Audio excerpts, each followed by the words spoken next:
Hello YouTube, and welcome to the VIP series. Today we've got a few things to talk about. There's a brand new update in the Soul Temple, so we'll talk about that and why I think it's probably not worth it for 99.99% of players.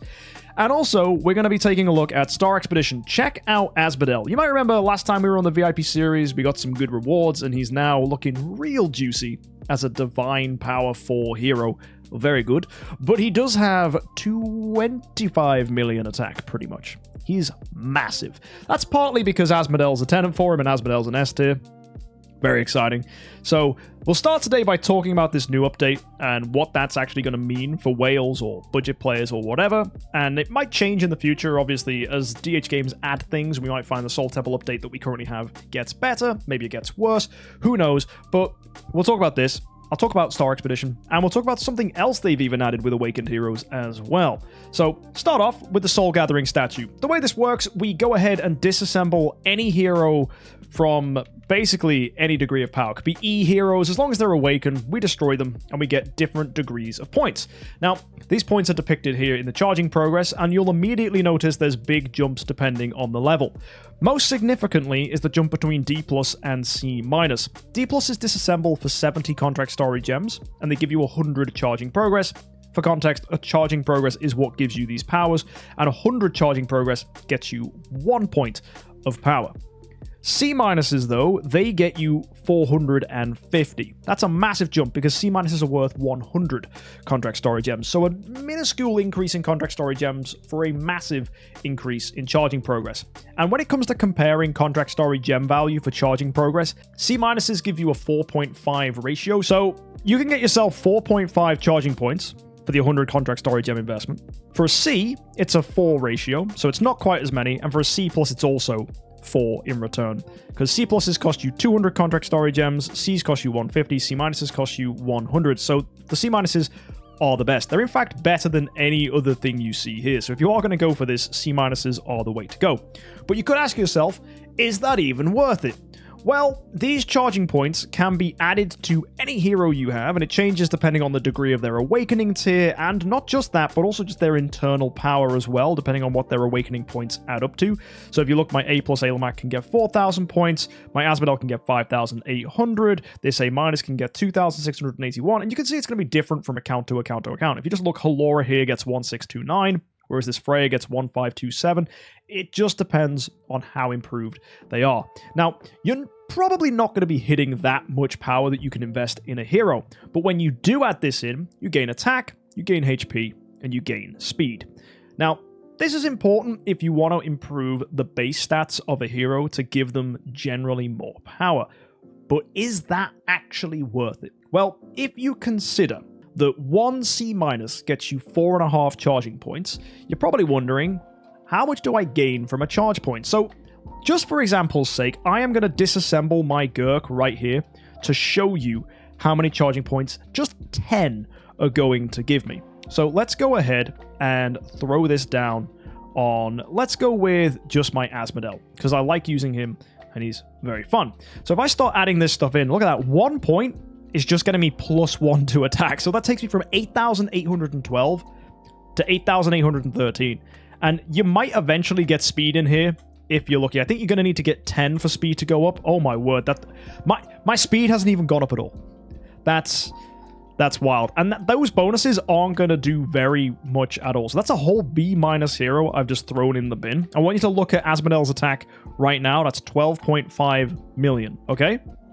Let's go and add that bonus, and it's pitiful. It's going to be really, really bad.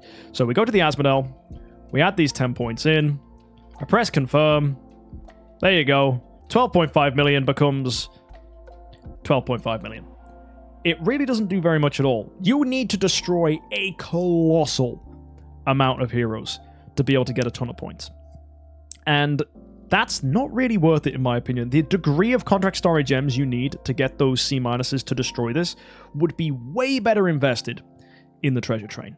Because the treasure train is giving tons of bonuses, and there are going to be events that allow you to really maximize your progress in the treasure train. You can go to the Starry Gem Mall, and you can buy treasure train tickets like this. You can even get better value ones. Sometimes we have value packs, not this week, but if you just look at Mid-Autumn was giving so many tickets from these Starry Gem packs here, as well. So by going ahead and getting them during those kind of events and then cashing in your treasure train tickets, you're going to get way more power in your treasure train than I think you would do directly putting it into one hero. As well, the treasure train affects all the heroes on your account, and that's going to be felt massively. Not to mention you gain a ton of bonus things, whether it's speed, attack, all damage dealt, holy damage, skill damage, crit damage, block, damage reduction, all sorts of things you are going to be getting by investing in the treasure train.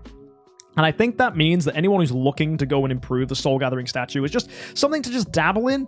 You're probably better just using those things to improve your power in the treasure train if you were going to go ahead and waste them in this soul gathering statue. The only people that really are going to worry about this are people that already have insanely inflated heroes with ridiculous power. Their treasure train's already absolutely massive, and they don't need to do that. People like Rake or Jesus who have ridiculous accounts. But the majority of players have no reason to touch this. There is one nice thing, it does improve your speed. You can potentially, with a big enough treasure train, go ahead with this bonus and outspeed Chapter 6. That's pretty cool. I know a few whales are already able to start outspeeding enemies in Chapter 6 with certain heroes. That's fine, but that's ridiculous spending to be able to achieve that degree of power, and I think for the majority of players, that's just not going to happen. And I don't even know if you need to outspeed Chapter 6 to be able to beat it.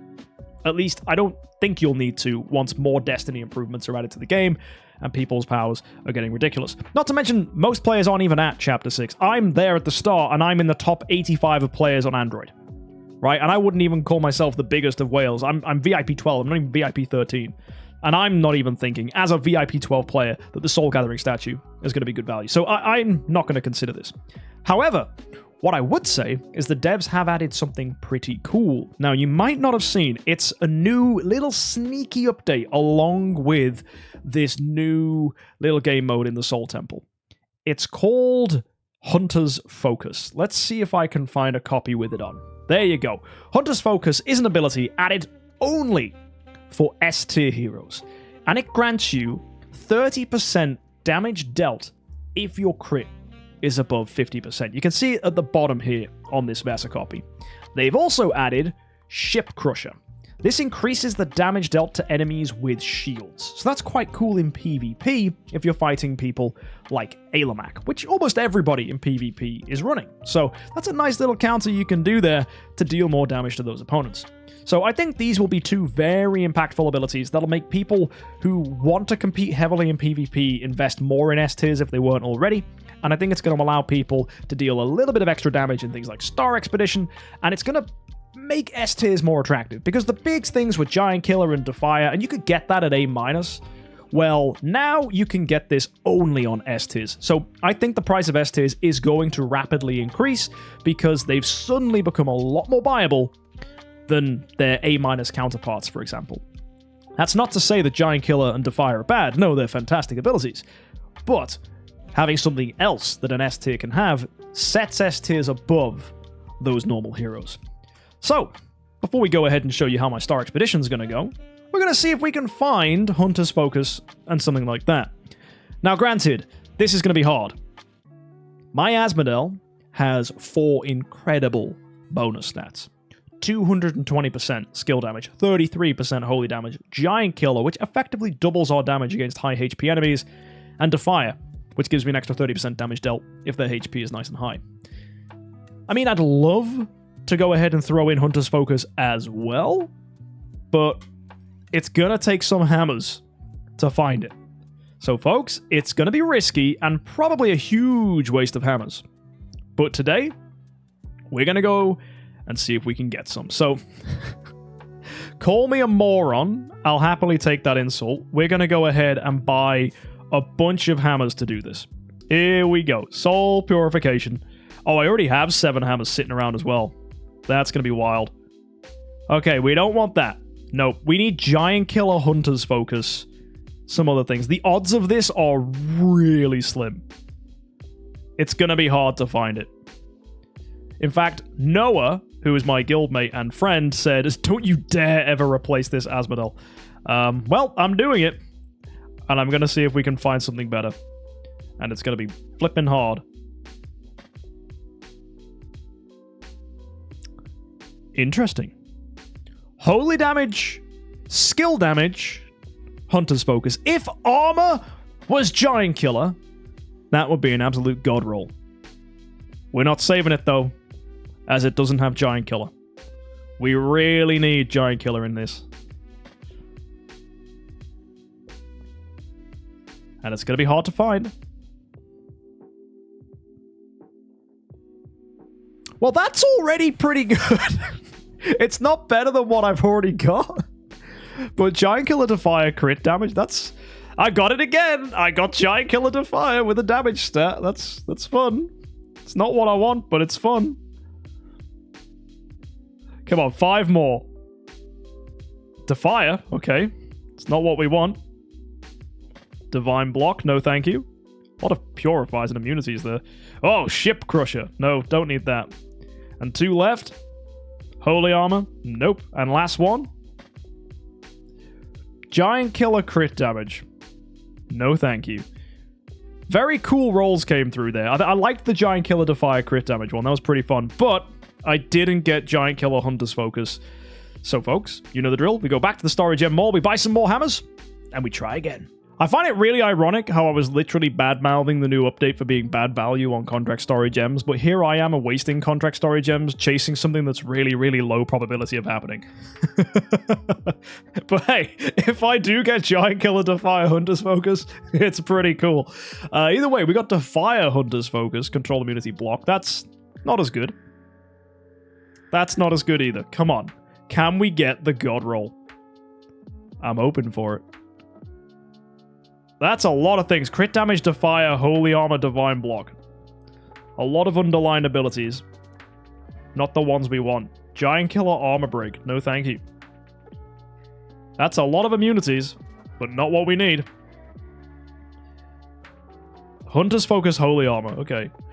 You say Holy Armor's very good? It's good against those Valks, isn't it? Saves us from their pesky damage. Giant Killer Freeze Immune. Okay. Next. Giant Killer Divine Block. Interesting. Sounds like my Ailemak. Oh, it's back again, Giant Killer Divine Block. Maybe if I say it. Giant Killer Hunter's Focus. Oh, well, we got Hunter's Focus. But not with Giant Killer. There's Hunter's Focus again. Oh, we're on a streak. Defire. And we only have 6 hammers left. Didn't get it. Come on. Nope. Faction rule's kind of bad. Wait, you'd have thought they'd have removed faction rule because it's kind of useless. Or have they changed how faction rule works? Immune to shapeshifting. Helpful, but not what I need. And here we go. The final one. The last hammer. It's going to be so hard to beat skill damage, holy damage, Giant Killer to fire. But if we do, maybe this is it. It isn't. That was terrible. Well, the odds of us actually getting what we wanted are ridiculously low. Like, we're talking 1 in 1,000, right? Something ridiculously stupid like that to actually beat what we have here. So instead, folks, we're just going to go ahead and chase big damage in Star Expedition. So let me show you how we've been doing in our guild today. Utopia, rank 1, lovely powerful team we have. What I've managed to get from my star imprints is this, the Blessing of Stars. This lowers the requirement for triggering special set effects from having 4 pieces to 3 pieces. This means I can run 3 pieces of COS and it carries me up and gives me the 4-piece bonus of COS. But it also means I can run 3 Foresight pieces and it gives me the bonus of Foresight. Foresight gives me, and ready for this one, on a basic attack, my all damage dealt is increased by 30%. So if ever Aspen doesn't do an active, he's just going to gain 30% all damage dealt. And I realize I'm in the way of this, so let me show you it this way. You also gain 50 energy on top of that, which is kind of cool. And that's for everybody on the team. Everyone gets that. After releasing an active skill, you increase your crit by 30% and your crit damage by 100% for 2 rounds. That means I don't need to invest in crit damage. That means I can invest in everything else, and I'm fine. It also means I don't need to invest in crit. So if you go take a look at my Aspen right now as he's set up for Star Expedition, I have crit and crit damage as low as I can get them for this particular build. We're not even running Phoenix, so it's not getting boosted there either. So I have 91.7% crit damage and only 20% crit. But given the bonuses, he's going to pull himself up, and he's going to be nice and juicy. So let's go into the guild. Let's hit it up. Let's go to Star Expedition, and let me show you just how much damage we can do. We are in the sweet spot for Aspen. We're at 24% on the boss's HP, and we need to put in a lineup to beat this. So we've got our lineup here, which has Heart Watcher, which is grabbing us all damage dealt. We've got Ignis for energy feed. We've got Olivia for the shrink. And we've got Halora and Freya doing their stuff to give us lots of bonuses before Aspen attacks. So, folks, let's go. Let's see how much damage we can do with this team. Now, I want you to guess in the comment section below how much you think this is going to be. I know how much damage I'm expecting, but I'm not going to tell you until the end what my best attack was today, after I got that 4-star imprint, because I don't do all my attacks on stream. I sometimes have to coordinate them when my guildmates request that I do, because I like to help out my guild by attacking when they need me to, so that our other guildmates can do the best. And the boss was at 75% HP, so I smacked him down to 70 to get us into what's called the Dead Zone, because it's unaffected by Defire or Lord of Fear Aspen's extra damage he does when enemies are below 60%. So that's why there's that thing called the Dead Zone, and they wanted me to get it there, so our people who do great at that point, because they don't actually gain anything from him being in the Dead Zone or not, they went ahead and attacked and got us through there. Either way, our attacks are coming out quite nicely here. Decent amount of damage coming out. Now, it won't look like the boss's health moves all that much. It doesn't, right? It will be quite painful to get through this, because this is boss 101. This is the final Star Expedition boss before he goes into his second form. But we are holding up pretty good here, doing a ton of damage out here. And this is the first day, actually, that we've had the full buffs, right? So this is what is Wednesday now on this week. So this is the second day of Star Expedition. And to be down already to 101 feels good. So anyone in Utopia 1 that's watching this, you guys are legends. We've had a pretty good time together getting this one working. Good teamwork from everybody. And shout out to our leaders who coordinate all this stuff and get everyone's attacks in line. And that's what you guys can do, by the way. If you want to make your guild better at Star Expedition, just coordinate your attacks. It's awesome. Like, we've done very well here. Oh my word, the boss's health actually moved. Oh, this is going to be big. This is going to be so big. Okie dokie. I am kind of scared to see what this is. Oh! That's the biggest I've ever seen!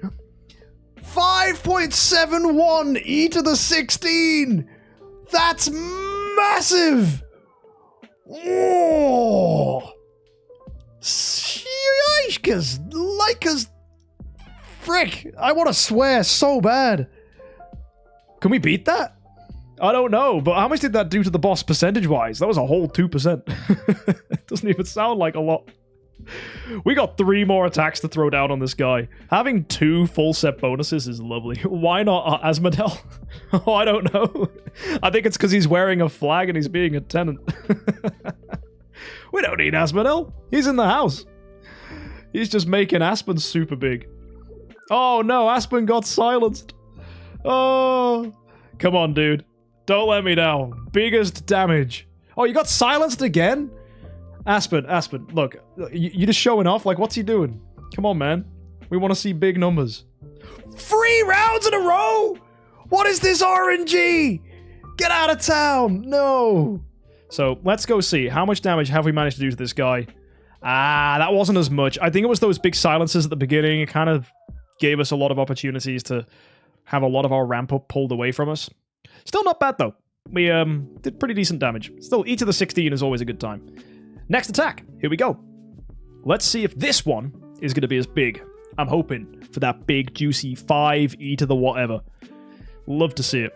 Well, I say e to the whatever. We want e to the 16. Imagine we get 5 e to the 15.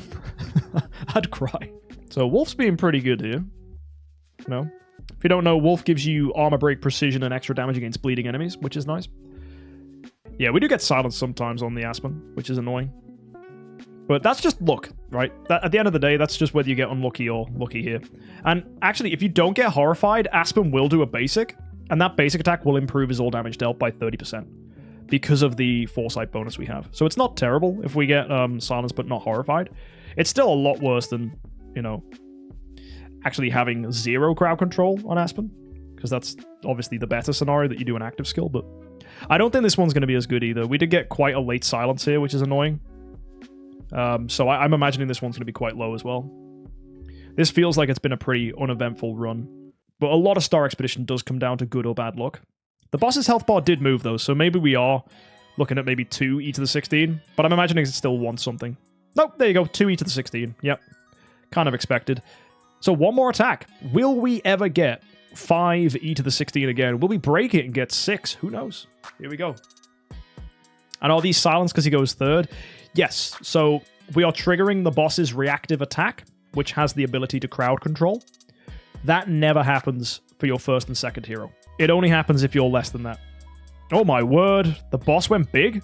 What the hell's going on here? That was unusual. Oh dear.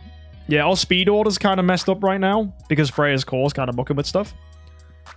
So yeah, we're all over the place a little bit right now. It's going to take some sorting out. But I think we can fix this.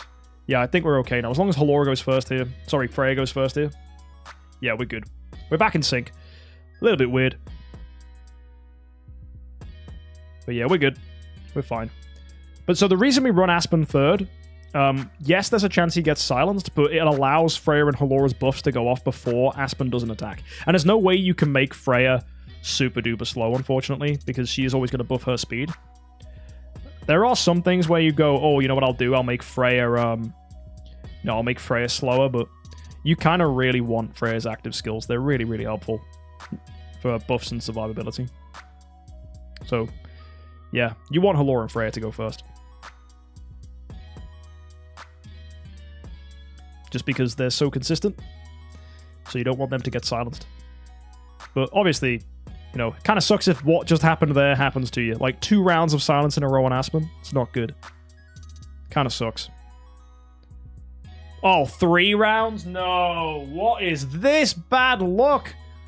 Oh my goodness me. Okay, this is going to be a terrible run. I don't even think it's going to be e to the 16.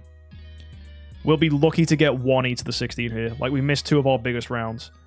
That was unfortunate. Maybe 1 e to the 16 if we're lucky. Oh, yuck. Yeah, that was lucky. Woof. Okay, well, folks, with some unlucky silences on Aspen there, we didn't quite match our damage of 5 e to the 16, but I'm really glad we were able to show you those numbers. Let me know what you think about this new update. Let me know whether you're actually of an opinion that the Soul Gathering statue is any good. I think it's kind of rubbish. I don't think it's necessary.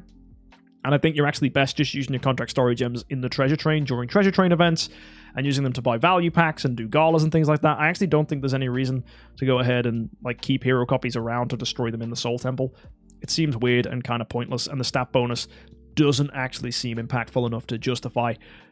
Elsewhere, though, you know, if you're a mega super duper overpowered whale, I can see why you'd want this, but I don't think it's necessary. For most people, like me, and like even the humblest of whales, I think you're just better going for the treasure train. But yeah, Star Expedition went well, so hope you enjoyed that, and maybe one day I'll get Hunter's Focus on my on my Asmodel. Gonna need to get Giant Killer and things like that as well, though, so that's gonna be a really tough thing to hammer. And I don't even know if it's gonna be worth it to hammer it, because I already do have Giant Killer, Defy, Skill Damage, Holy Damage, which is pretty bonkers. So maybe we'll get lucky in the future. Who knows? But either way, until then, hit that subscribe button if you want to catch more content. I'll see you in the next one. Have a fantastic week, and of course, happy idling.